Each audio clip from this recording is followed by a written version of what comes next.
Okay. Well, hello and welcome to another episode of More Perfect Marketing. It's David Baer here. I started in my marketing career, and I'm kind of embarrassed to say this, knowing how comparatively young my guest is today to me. Back in 1996, and I was marketing in the performing arts world, a nonprofit performing arts world, and that's relevant to what we're going to get into a little bit later. But I moved from there into the wine business, and I moved from the wine business into the marketing agency world, supporting wineries, and moved from there into the marketing strategy world. And there was a logical progression in my world because as I learned more and more about businesses and organizations and how they operate, I realized that my value as a marketing service provider was far beyond running ads and doing website builds and all of the things that you would expect a marketer to do. That's why these days I really don't think of myself as a marketer nearly as much as I think of myself as a consultant and trainer. And apparently, I'm not the only one because today's guest positions himself in a similar fashion, working with a range of small businesses, individuals, and nonprofits.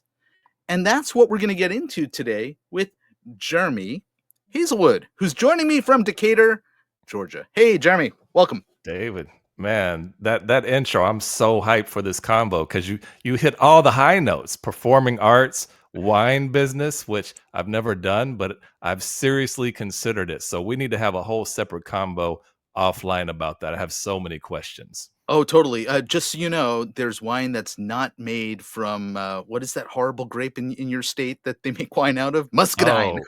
Oh gosh. Yeah. I've never tried it. I have no inkling to try it. Yeah. So and I just realized as you said, let's have further conversation. Mm, We don't come from the same arts background. I came from the classical music and theater world, but you have an arts yeah. background too. And I Mm, heard you say, and I love the way that you said this. You've been booed off stage on national television, and you had a number yeah. one hit. So let's Yeah. start there.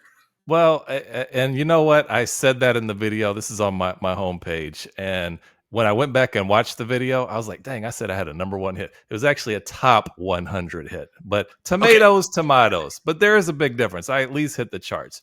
But no, like back in, gosh, I guess the '90s. If we're talking about the '90s, since you brought it up, that's when I started writing and producing music from Oklahoma originally, not really a hotbed for hip hop, which is the kind of music that I did. So Mm. I moved to Atlanta in '98, pursued a career in music, trying to, gosh, perform any and everywhere that I could with my friend. We had a group and ended up, like, I guess, peaked out, ended up performing at the Apollo in Harlem, New York on national TV.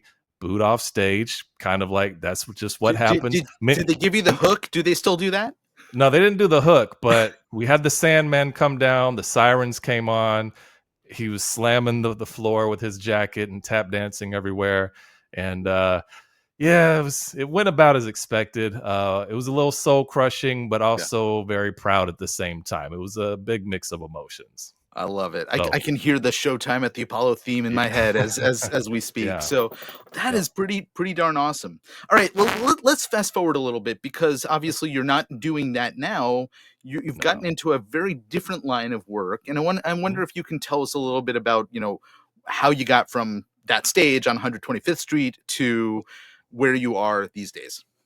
Yeah. So after well, actually, I guess let me back up. It's Yeah. everything in my life is kind of woven together. So even when I was doing music, I was a marketer first. Like I went to college and studied marketing, and I really studied it to learn the music business and to learn how to market my group.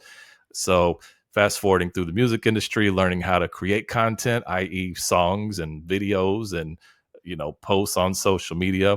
It's the same stuff I do now. I just actually make money doing it as Mhm. opposed to being a starving artist where you can't give things away for free. So yeah, fast forwarded, music career didn't work out, got to be around 30 years old and was like, you know, the priorities of my life shifted. Had a son at that point, was in a serious relationship, about to get married, and I was comfortable with it's time to walk away from music. It no longer really filled me up. I like to say that I followed my dream to Atlanta, thinking my dream was music, but I found my purpose. And my purpose was really more involved in help providing hope to people. In the way that I do my marketing now, I own a marketing agency called actually marketing consultancy. It's not like a full agency, but Ampla Marketing is my consultancy. And really, what I do is I work with a lot of nonprofits. Is really my niche, but I Mhm. also work with small and medium sized businesses. But it is providing hope to these organizations and to their donors that they can actually make a difference in the world and do good in the world. And even for the small and medium sized business owners, it's they have a dream. They worked hard. Like a lot of them are entrepreneurs, or it's a small enough business where I'm talking to the CEO or the person that started the company and understanding their dream and helping that come to life through connecting with their consumers. So it's a really gratifying business that I'm running now. So that's the evolution of that is music, doing the same thing back then now, but it's more formalized and work for myself. And it's been really nice, man. I've been very fortunate. And we're gonna dig deeper into the nonprofit stuff, but I love the Yeah, fact that you've sort of in this video you talk about the difference between, and I've forgotten the other word, purpose and what? yeah, yeah. There's passion and purpose. Passion and So the purpose. difference between those. And I wonder if you can kind of walk us through that and how you determined, that you needed to settle on, a certain direction for how you were spending your professional life Mhm. rather than around the passions. I mean, you make an offhand remark in that video about, you have a passion around travel. By the way, so do I. Yeah. So there's yet another thing we can talk about. Yes. But you found that you wanted to do certain work, you wanted to support certain types of businesses and that Mhm. and individuals in personal development as well, Yeah. and that is the purpose that you're filming. How did you get there? Yeah. Really just living life. And my 20s were pretty hard as a starving artist, quote unquote. I worked a 9 to 5 job working for a telecom company, and it's really like a job that I didn't like. But and I like that I didn't like it though, because when you have like a passion or a goal that you're going after, for me, I had this dream in the music industry, and that was like the priority. So I worked a job. I didn't want to like my job. I didn't want to be comfortable in my job and take that away and have that take away from what my dream was. But it got to a point where working different jobs, knowing what I didn't like professionally, what I did like, and then the music really sunsetting. And now the music was gone, and now I'm stuck in a job that I don't like. It's like, whoa, this wasn't the plan. Mhm. The plan was always work the job, you know, perform and let the music take off. So when the dream didn't come to fruition, now I'm stuck in a job that I hate. And I'm like, this is not where I want to be in life. So I need to really do some work on myself and figure out what it is that I want to do, because I did think that music was my purpose, but music was my passion. And I do talk a lot about that. Like people confuse the two. They think, oh, Mhm. because I'm passionate about this must be what I'm supposed to do. And it doesn't mean that it's not. I think if you're passionate about something, there could be something there. So follow that passion and see where it takes you. For me, it took me to a place where it dropped me off in kind of this deserted land where my passion faded, and now I have to figure stuff out from here. But what that allowed me to do was look back at the last almost 15 years of my life, what skills I acquired, what I really cared about, what was important to me, and really the characteristics that made me who I am. Like I went back to school, got my MBA, did a lot of personal assessments and built up that emotional intelligence, and now I was equipped to really know better what got me going and what I felt my passions and purposes were. So to take that into the professional world, I work for an agency that dealt specifically, their client were specifically nonprofits. Mhm. And I really enjoyed that work. It was so gratifying. It's like, you can have a hard week or a hard month with a nonprofit, but it's like, that the work that you're doing still matters. So you're connected to good in the world. I know someone was able to have a roof over their head tonight because I was connected to it somehow, or I was able to help put food on the table for a family in need just from helping out with the fundraising aspect. As opposed to other agencies that I work for that work with really big brands, and it's like you do good work and you have nice budgets, but at the end of the day it's like I'm just helping the shareholders make money, or the CEOs got another raise from something that I did, and it felt kind of empty. So when I looked at the two of those, I'm like, I really enjoy working with nonprofits, and also there's such a need for nonprofits when it comes to digital excuse me, digital marketing and fundraising, and I have a skill set to do it. So I'm like, man, let me use my experience in the music industry, my know-how in marketing, and really work with nonprofits to help them unleash generosity and do good in the world. Now, I should just insert here. Nonprofit is a business structure, and there are lots of different types of nonprofits. I mentioned earlier, Mhm, I was at arts organizations. mhm, There are membership organizations. It sounds like yep. what you're focusing on is service based or mission based types of nonprofits. Is that correct?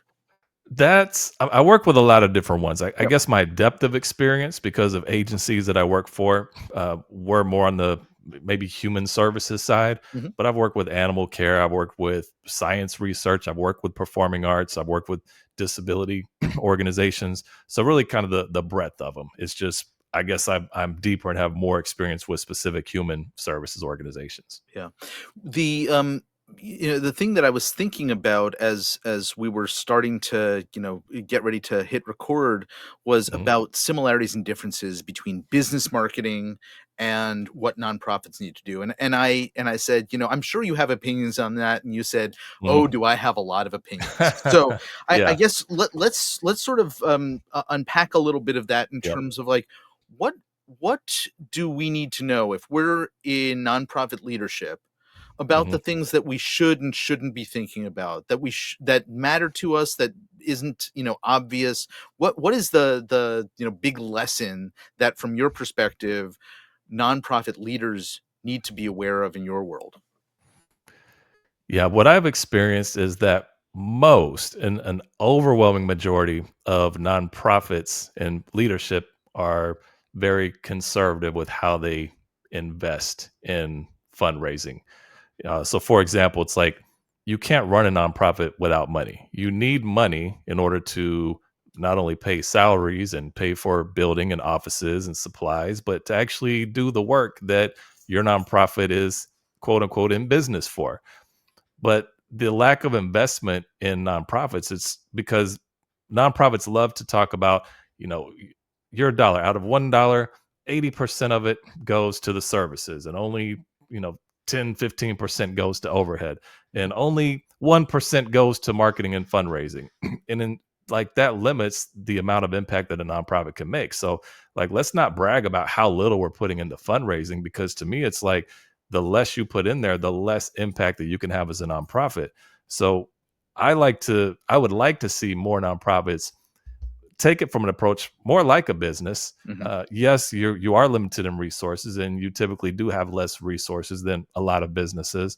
But you can actually have more resources if you invest it the right way in your marketing and fundraising. You can release more generosity into the world. You can have nicer facilities. You can deliver services in a way that you really aim to deliver those at and not be deficient. So, like, I would love to see more testing of marketing strategies and marketing tactics and not just rely on direct mail for fundraising, even though direct mail is I don't knock direct mail because for nonprofits it's extremely successful, which was weird for me as a digital marketer when I first entered this business. Yeah, I gotta say, as somebody who runs a direct mail training program for digitally focused marketing professionals, I'm Mhm. so happy to hear you say that. Yeah. Um, you were talking about the awareness of being able to spend more to make more, and this is, I Yeah. think, a cornerstone of something that I take for granted that everybody should know. It's something that Dan Kennedy from the direct response world has preached for years, which is, the business that can afford to spend the most on new customer acquisition is the one that's going to Mhm. win, because they're ultimately going to bring in the most amount of revenue as a result of that initial investment. And I Yeah. think it makes total sense in the nonprofit environment as well. Yeah, and it's a really tough balance because as a nonprofit leader, as you have a board that you have to answer to, and unlike in the commercial world, you have stockholders that you have to answer to. But to me, like stockholders, especially big companies like Apple, like there's millions of stockholders, but with a board, it's usually pretty small, and you have to answer to a board.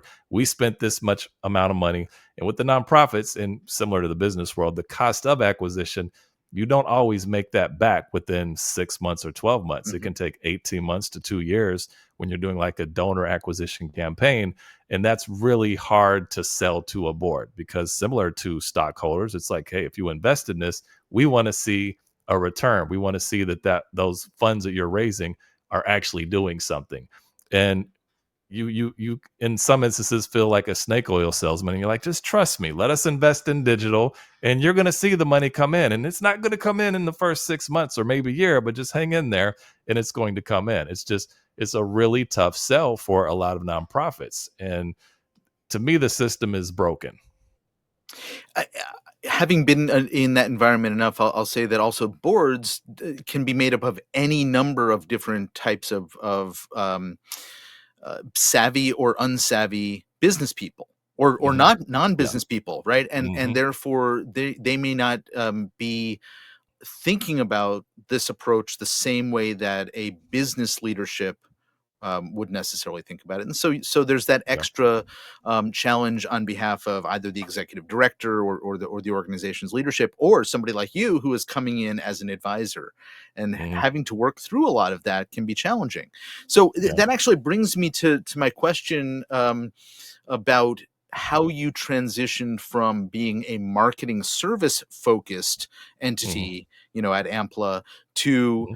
being a consultancy. And because obviously there's something in my story that was sort of the trigger event that said, you know what, I need to show up differently because I have more value to bring to these folks. And I Hmm. imagine that you probably had a similar situation at some point. Yeah, it's really the genesis of my company. So I was working for that same agency that I was working for that worked with nonprofits. They typical agency, they hire people whenever they gain the big clients, and then they lay off people when they lose clients. So I was part of one of those layoffs, but I really love that work. So I wanted to put myself in a position where I could continue to do that work and not be dependent on whether an agency hired me or not. So the day that I was let go, actually, I think it was the day after, because the day I let go, I was just like shocked. Like, I can't believe this happened. I love this work. So I picked myself up, and the next day I actually registered my business, Ampla Marketing.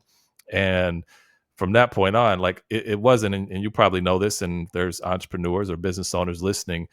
I didn't just start Ampla and it just took off the next day and I had all these clients. I got a job. I had to work another job for another 2 to 3 years, and I was doing Ampla on the side, just taking some small clients here and there. And then it got to a point where I got a sizable enough client where it was less risky, Mhm. because I know there's people that will say, hey, if this is your dream, burn the boats. You're not returning. Just go after it. But to me, I'm like, no, because I have a family. I have, a wife and kids, and I'm not going to put my family and their livelihood at stake. But I also want to pursue my dream, this new dream, and this new path of entrepreneurship and business ownership.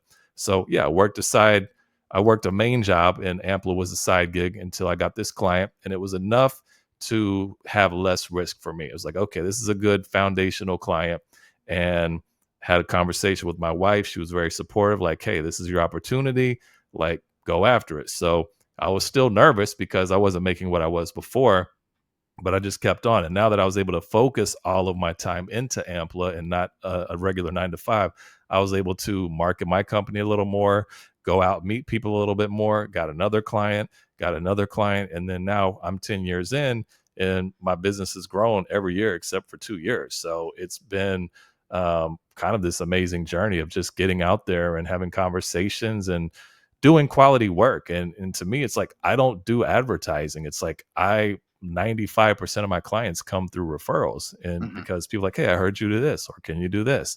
And when you do quality work, people will tell your story for you, and you just be a good person and treat people right, treat your clients right, and do good work, and the work will continue to come. That's been my experience.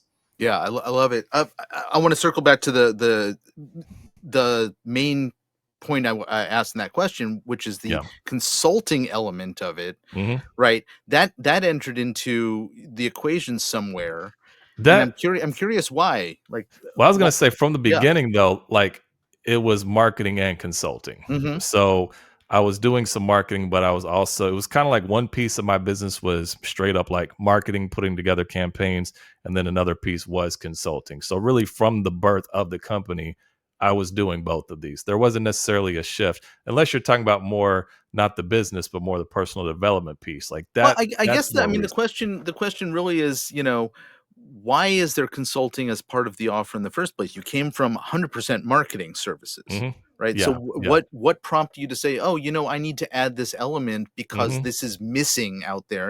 And Yeah. I think if we're smart about the offer that we put together, we're Hmm. solving a problem or introducing something because it's needed. There's a hole in the market that we're filling. So Yeah. what hole were you filling?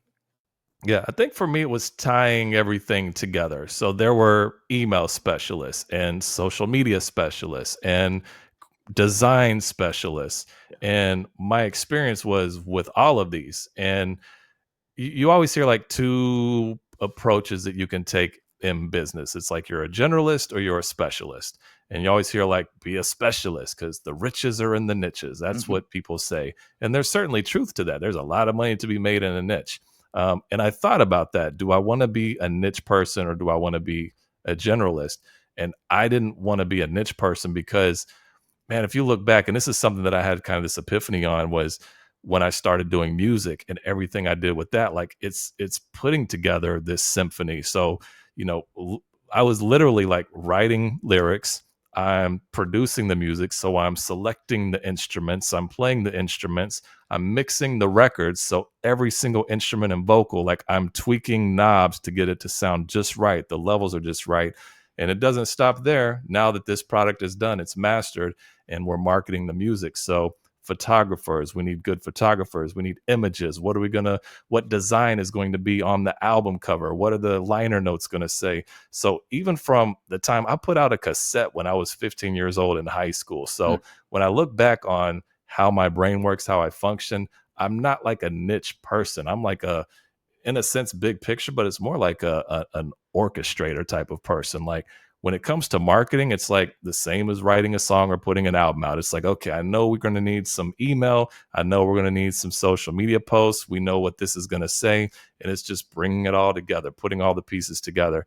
And that was where I could have conversations and come from more of a consultative role to where it's not like, oh, here's how your email works with your direct mail and also how it can work with your social media, but also this is how it can affect HR because that's from the business background, that's from the MBA, understanding how all of these different pieces of business and marketing work together. And so just having that knowledge, like that's just the way my brain works and moves in the world. I'm a marketer, yes, but I'm a consultant. I want to know the big picture. Like, how can I help you get from point A to B? And let's put everything together and get the players and the resources aligned to do that. You bring up a point that really connects to something we talk about a lot here, which is Mhm. you mentioned earlier a model being broken, and I think you were talking about nonprofits Mhm. related stuff and marketing there. Yep. Um, I believe that the marketing agency and marketing services model is a broken one because Mhm. of sort of what you described there. The way that we buy as businesses and the way that we sell as marketers, Mhm. services are very much around a particular tactical Yeah. activity rather than Mhm. what you've just described, which is understanding what pieces are appropriate for what project and how they all fit together and how, and this is the thing that I really appreciate about what you just said, how they impact the way the business's operations go as well. So you're talking Yeah. about HR there, and that Yep. is a place that most marketers, marketing service providers, don't see themselves as having an active role. So Yeah. good for you. Thank you. Thank you. Well, when I saw your podcast, and I think our initial conversation was something that attracted me was talking about strategy versus tactics. And I Mhm. think I was like, man, this is going to be a great combo because I'm all strategy and so many of the agencies, and I think about like SEO agent. There's a whole agencies just built around SEO, which is a Yeah. tactic. But to me, I'm like, man, let's back it up. Like, why are we doing stuff? Even and you may do this yourself. Like when you're meeting with the client, if they're like, hey, I need a new website. I'm never like, oh, okay, cool, we'll build you a website. It's like, well, why do you need a new website? It doesn't mean that they don't, but I just want to understand, like, what's the goal? What's wrong with your website now? What are you trying to do? And some people are like, well, I just want it to reflect our voice more, or I don't like the color scheme, or it just needs to be modern. Okay, well, maybe you don't need a new website. Maybe you just need a new template. Maybe you just need some updated photos, or maybe you need a rebranding. Maybe it's not the website. So, and that's where consulting comes in too. It's asking the questions and not just doing something, but understanding why. Because at the end of the day, whether it's a nonprofit or for profit, like, I want to help you reach your goals. Because if I do that, we're going to keep working together. And if I don't, then I'll be a thing of the past and you'll work with another consultant or agency or whatever. But I want to build a relationship and understand your business so that I can create solutions that really work for your business. I assume that over time, as there are different specialties that have entered into the picture, you're not doing all the Yep. work, hopefully, right? Mhm. There's some team that you've put together, or contractors that you have supporting the work as well.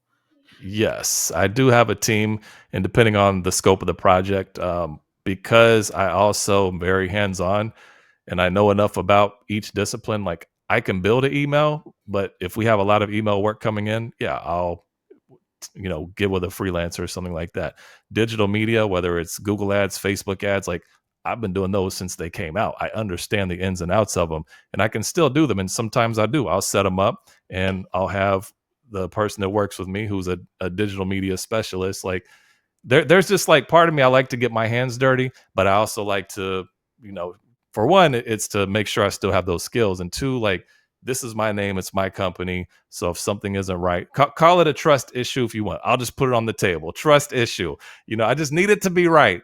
Yeah. However, like, part of my growth is getting a campaign, like a Facebook ad campaign, working with my team and saying, here's the strategic brief, create it, and then I can just go back through and check it. So that's the long answer to yes. If there's certain disciplines that either I don't have the time to do or the talent to do, I know how it's supposed to look. So again, it's that whole orchestration piece. Here's what I need to say. Here's how I need it to look, and I can count on people to do that for me, and I'll review it and make sure it hits everything it needs to hit. We have like a minute or two left, and I Yep. don't want to wrap things up without mentioning. Well, you have a couple of books, but I want to talk about one of Yeah. them, because Sure. just the self, observation of what you just described there Mhm. is at the core of some of the stuff that you cover in your latest book, finding your edge. Is that what it's called? Yeah. Yes. Yes. And then I'm actually looking at the clarity cards description Oh yeah. here that you also sell as part of that, and Hmm. some of the things, leadership development, personal development, relationship stuff. Clearly, Hmm. that has an important role in the stuff that you're doing as well, whether you're doing it for the business client that you're serving in your Hmm. consultancy, or somebody Yeah. that you're coaching directly. Hmm. Yeah. I mean, the Finding Your Edge book is really it's a book that I worked on for about 10 years. And I know we have to wrap it up here. So I'm not going to give the whole spiel on it. It's really a life transformation book that documents part of my journey, what I went through of, again, finding my purpose. And the subtitle is How to Unlock Your Talent and Purpose. So it's really designed for people who are like I was, where you're at this point in life where you know that there's something out there, you have this calling and this purpose, but you're not really sure where to start or what to do. So I walk you through a whole model, the edge model, excuse me, of how to go through. And that's eliminate distractions, discover yourself, generate goals, and enact discipline. So that's the edge model that I walk the reader through. And it really helps you gain clarity, gain focus, set goals that are really sharp, and give you that fortitude and that discipline to unlock, like, that happiness and that purpose that you're supposed to be living in your life. I love it. I'm looking forward to grabbing a copy myself and digging into it. Um, so I want to make sure that folks know, first, if they haven't figured it out already, you're a pretty fascinating guy. You wear lots of hats, you do lots of great work, and if folks want to know more about you and the various books and other projects that you're working on, where is the best place to send them? Yeah, best place is my website, which is jeremyhazelwood.com, and that's Haselwood. People always misspell my last name. But yeah, jeremyhazelwood.com. You can also connect with me on LinkedIn if you have a business inquiry, or Instagram. I post a lot of inspirational, motivational things on Instagram, and it's jeremy.hazelwood on Instagram. Excellent. Well, Jeremy Hazelwood, thank you so much for hanging out with us. So those links will Yeah, all be in the show notes, of course. And perfect. I look forward to talking with you about wine and some of the other stuff that we discovered we Yes, have in yes. common as well, off the air. But until next Yeah. time, I'm David Baer. You've been listening to More Perfect Marketing. If you know somebody who could benefit from listening to the conversation you just heard, and I'm pretty sure you do, please send them our way. Till next time, take care. Bye bye.